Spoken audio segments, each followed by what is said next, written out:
basis data 2, yaitu tentang uraian eksplisit kursor. Tujuan dari pembelajaran kayak gini nanti diharapkan agar mahasiswa itu dapat membedakan antara eksplisit dan eksplisit kursor. Kemudian mereka dapat mengetahui kapan dan alasan untuk menggunakan eksplisit kursor, bisa menggunakan PLSQL dan membuat sebuah kursor untuk fungsi for loop. Selanjutnya akan menjelaskan tentang kursor. Setiap dari SQL statement yang dieksekusi oleh Oracle Server memiliki kursor tersendiri. Yang pertama ada dua kursor. Yang pertama itu implicit kursor yang sudah ada dalam PLSQL dan di seluruh DML, dan yang kedua itu adalah explicit kursor. Nah, explicit kursor yang dideklarasikan dan diberi nama oleh orang yang membuat program tersebut. Dan beginilah cara kerjanya dari explicit kursor. Kursor akan menunjuk kepada active set. Nah, dari active set itu nanti bisa mengakses row yang ada pada tabel. Selanjutnya, bagaimana cara mengontrol sebuah explicit kursor? Pertama, kita mendeklarasikan terlebih dahulu. Dari ini nanti kursor itu nanti akan mengidentifikasi, membuka untuk mengidentifikasi dari active set, kemudian lakukan pengisian nilai baris ke dalam variabel, terus dicek apakah nilainya itu kosong. Jika ya, langsung di close. Jika tidak, nanti lakukan lagi pengisian fetch, kembali lagi ke fetch. Selanjutnya, jadi begini cara melakukan controlling. Pertama, kursor menunjuk dari point ke suatu titik, dari ke suatu kayak tabel. Selanjutnya, tabel itu dari tabel itu dicek baris-barisnya. Selanjutnya, kursor akan di close. Ini contoh cara mendeklarasi suatu kursor. Jadi kursor, kemudian kursor nama kursornya adalah statementnya. Syaratnya itu tidak boleh memasukkan into close ke dalam pendeklarasian kursor.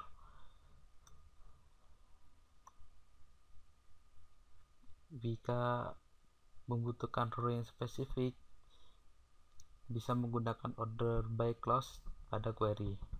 Selanjutnya, contoh dari pembuatan kursor bisa dilihat. Declare kursor, nama kursor adalah emp underscore kursor adalah dari set employee ID dan last name dari tabel employee, atau ada juga dapat kursor dengan nama depth kursor, bisa dilihat situ.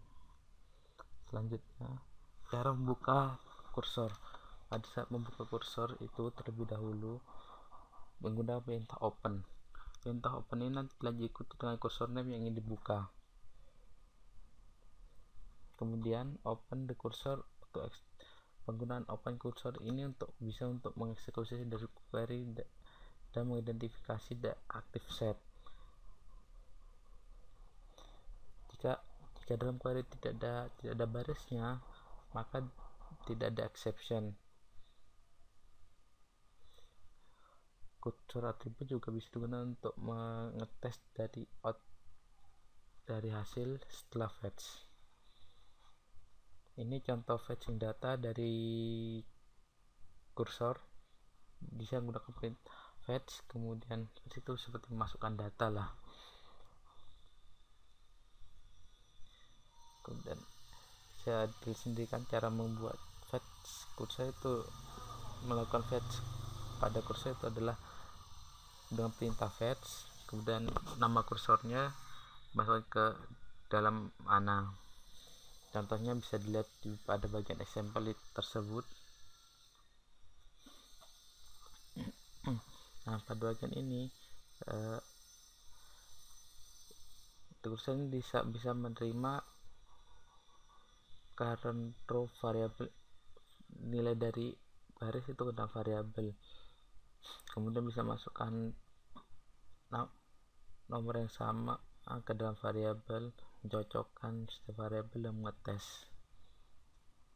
Selanjutnya cara meng-close kursor dengan perintah close. Close ini bisa untuk setelah selesai melakukan computing proses pada suatu baris, atau ingin membuka kembali kursor, pertama harus di close dulu,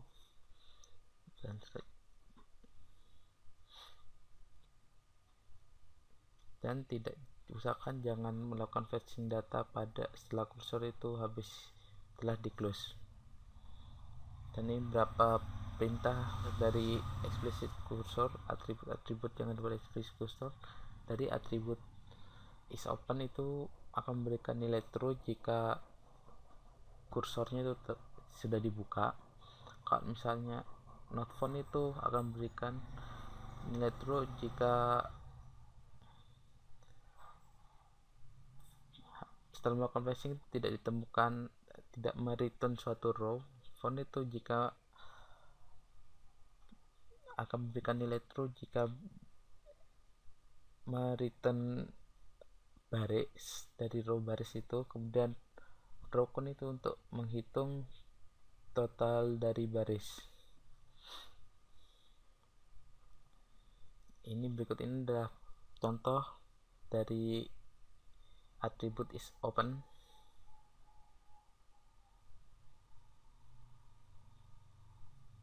Jadi terus hanya dilakukan ketika kursor itu sudah dibuka. Gunakan perintah atribut isOpen kursor sebelum melakukan fetch untuk mengetes apakah kursor itu sudah terbuka atau belum. Ini berikutnya contoh controlling multiple fetch. Jadi itu untuk melakukan fetching multiple, kita bisa menggunakan suatu loop atau menggunakan iterasi, kemudian lakukan explicit cursor atribut untuk mengetes apakah setiap melakukan fetch itu sudah berhasil atau masukkan data. Berikut ini adalah contoh dari not found dan row count. Dan row count itu digunakan untuk menghitung jumlah dari row yang ada pada kursor. Kemudian not found itu untuk menentukan kapan kita bisa keluar dari loop dalam ini. Contohnya bisa dilihat sendiri.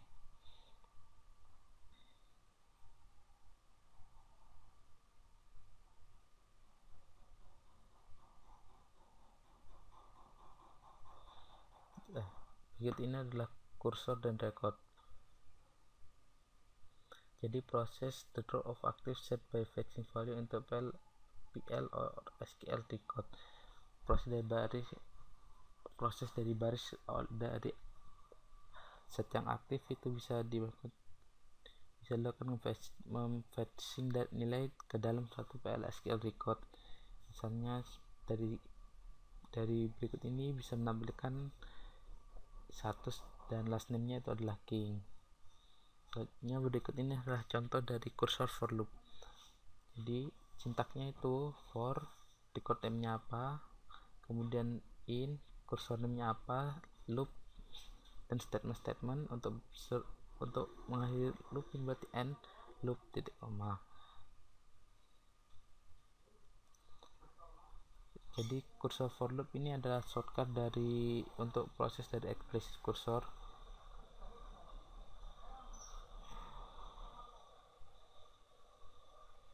Implicit open, fetch, exit, and close occur.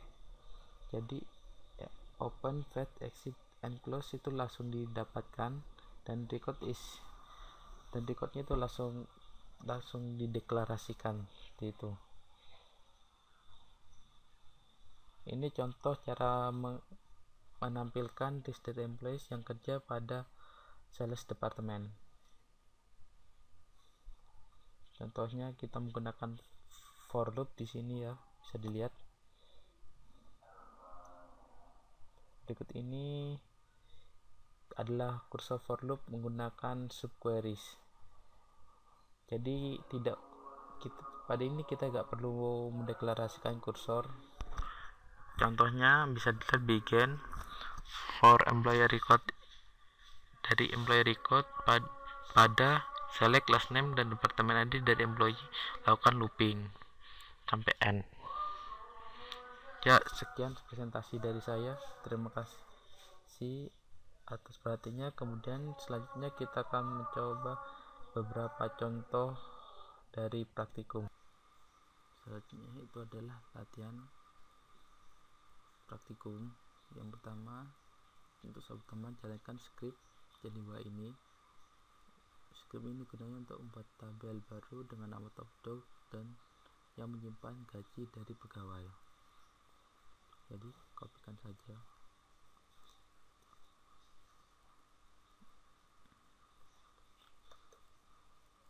Paste. Nah, di sini ada error karena saya sudah membuat tabel Topdogs. Jadi ada error name is already used by existing object. Untuk selanjutnya, ketika yang nomor 2, buat program PLSQL untuk menyimpan data pegawai yang memiliki gaji tertinggi. Misalnya n-nya diinputkan nilainya adalah 5. Berarti menambahkan 5 gaji pegawai yang memiliki gaji tertinggi.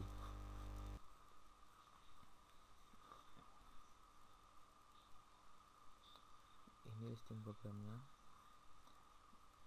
Define n yang diinputan, n ini sebagai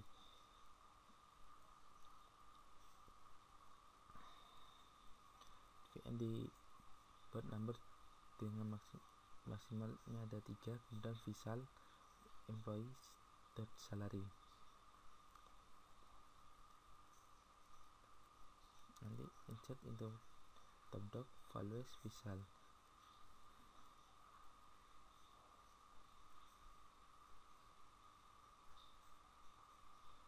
Selanjutnya ini dipaste dan diisi dengan 5, nanti hasilnya akan seperti ini. SQL procedure committed. Selanjutnya tambahkan tentang from Topdogs.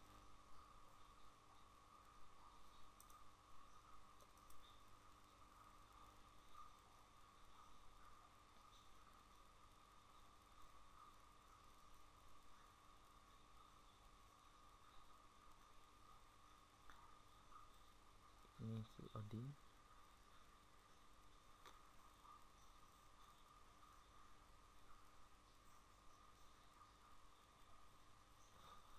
Ya, ini di close dulu aja.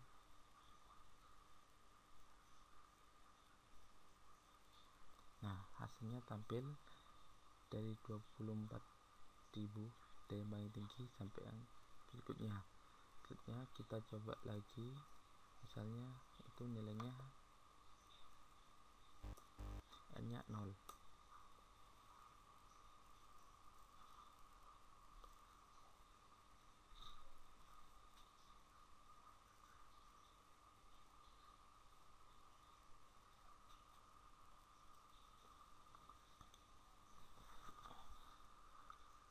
Ini karena nilainya 0 dapat dihasilkan bahwa row yang dipilih itu tidak ada. Jadi coba tambahkan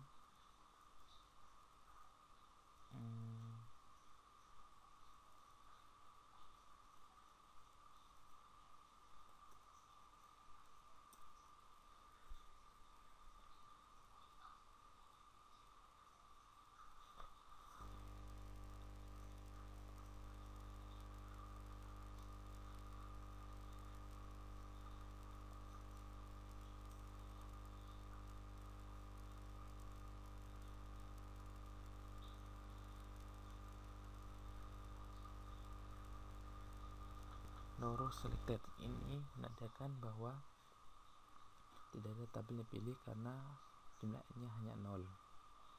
Selanjutnya kita pas lagi dan coba misalnya 500 ini melebihi dari jumlah employee yang ada. Dapat dilihat ini mengalami looping yang sangat lama, menandakan bahwa row yang dipilih itu banyak dan tidak ada, jadi mengalami looping yang sangat lama. Untuk selanjutnya yang ketiga, buatlah PSQ untuk menampilkan data pegawai. Jika kurang dari 5.000, terus mengubah jika gaji pegawai 5.000, dan jika menjadinya 1 atau 24, tambahkan pesan last name gaji perlu dinaikkan. Jika tidak, tambahkan last name gaji tidak perlu naik. Ini codingannya. Pertama kita coba yang departemen ID-nya 10, kan yang satunya aja password. Nih, wallen gaji perlu dinaikkan. Selanjutnya kita coba ubah, ini diubah untuk yang 20. Kita pastikan lagi,